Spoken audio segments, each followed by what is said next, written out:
when a game of friendly Uno turns deadly. One of the hardest cases I've ever seen. I guess you could say this case was a wild card. On the night of July 2nd, the police received an oddly suspicious phone call. 911, what's your emergency? Hello? My sister. She's not breathing. Okay, try to stay calm. What's the address? 123 Street Road Avenue. Okay, EMT and police are on their way. Can you check her pulse? No, I'm not doing that. There's a pool of blood on the ground. I do not want to get my white shoes dirty. Do you know what happened? They came in through the back door and shot her in the back. Is there anyone else in the house? No.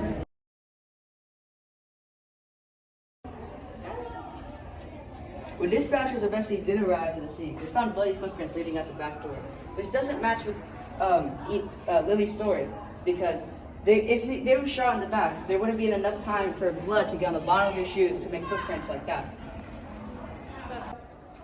Inside the house, it looks like a game of Uno was going on, and in that game of Uno, the two freshest cards there were 2+4s. Almost like somebody placed it down and then murdered somebody over the 2+4s. Very weird, isn't it?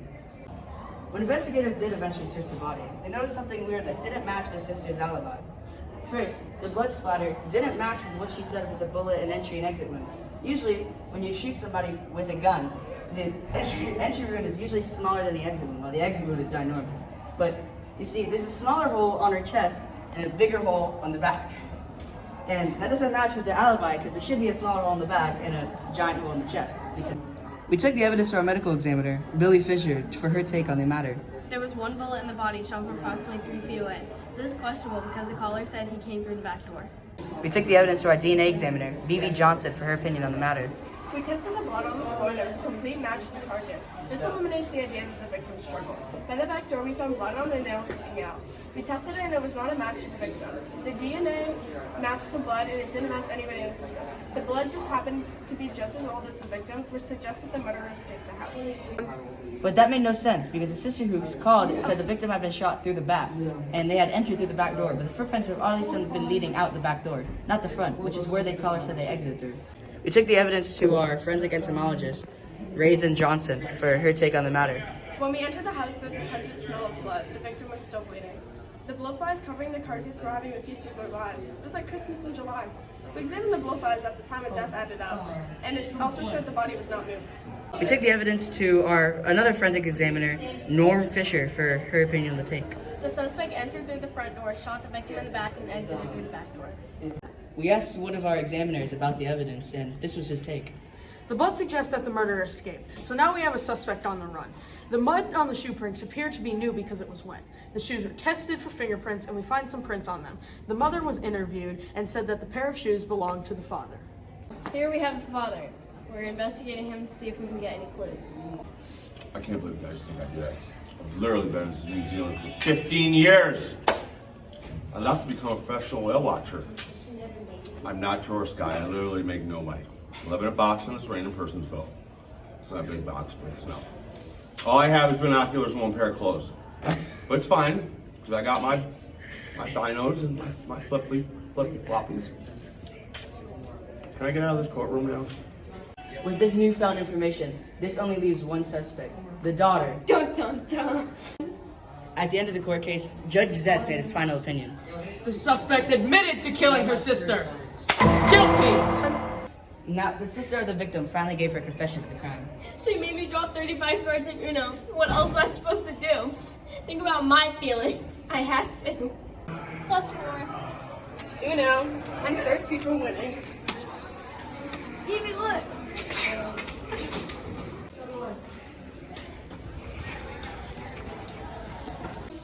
Literally could have just lost the game. Shut up! You have no idea what it's like to lose your sister, especially on her birthday. What's her birthday? Duh, this is when my mom wasn't home. She went to go get a cake and a new phone for my sister. You're a horrible person. Terrible person, even. You put the you and you are the reason I want to bring back the firing squad. +4 life sentences for you, Miss Johnson. Ugh, you guys are all dumb anyways. Lily Johnson was charged with murder in the first degree and sentenced to 4 life sentences with absolutely no chance of parole. She should have reversed the deck while she still could. Now let's get out of here. On the night of July 2nd, 2016. The police station received an oddly suspicious call. Are you gonna pick up the call? Behind the scenes here, Lily, why are all the Uno cards on the ground? Do you care to explain? Put that on your shoulder. All right, are you ready to be dead again? Not yet. Lennon is not ready. Explaining. The evidence is over there. Yoshi, where's the Is it me? We'll use that later. There's no evidence. You look like that except wet leaf fake one.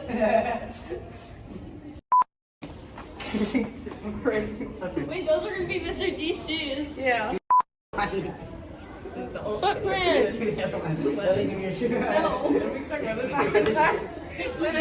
No, these are my mom's shoes. Actually, your mom.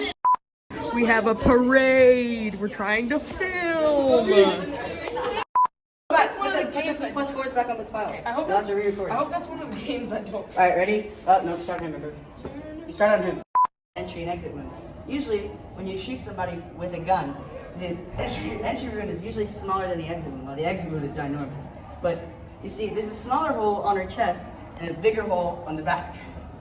And that doesn't match with the alibi because there should be a smaller hole in the back and a giant hole in the chest. Because were those two plus fours?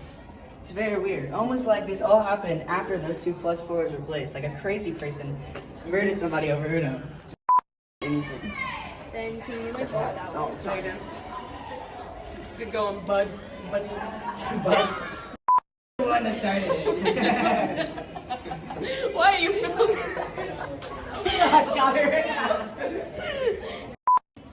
Mr. DeScenario Dynamic. Definitely. I can't believe you guys think I did that. I've literally been in New Zealand for 15 years. What's her birthday? Alright. Take that, loser. Nancy, we'll get up and get some. Take that, loser. I'm thirsty. From winning. I'll go get some water. Oh crap. Oh my god. Plus 4.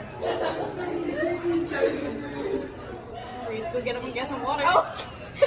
Yeah, go get water. Plus 4. No, I'm thirsty from winning. Kiwi, look. It's a gun.